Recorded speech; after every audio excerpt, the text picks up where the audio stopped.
I found a couple. They're family members that live in Florida. Um, One of the most interesting people is Emilio's former partner who lives in um, West Palm Beach. But his name is Hugh Harrison. But Hugh is post-revolution.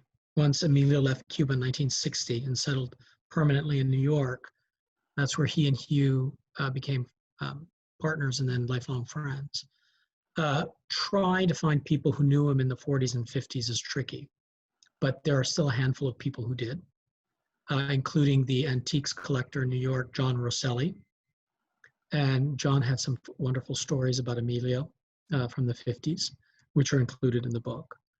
And then there are family members who had recollections. But I had to really rely on his papers, which were given to the Smithsonian Archives of American Art. And then the Miami-Dade Public Library has a large collection of stuff. And then newspaper articles and things reporting his exhibitions. But it was a wonderful project. And people ask me, why 1960? Why stop there? And two things. Well, one is that my publisher gave me an 80,000 word limit. So I couldn't do the entire life in 80,000 words. It's just not enough. And in 1960, he was 39. And he left Cuba for good and kind of started over. He lived for another 39 years in New York.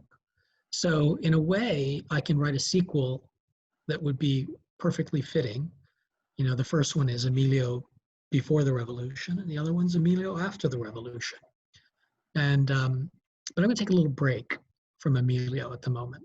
And I say that, except that next summer will be the centenary of Emilio's birth. And we're planning a centenary exhibition here in Miami.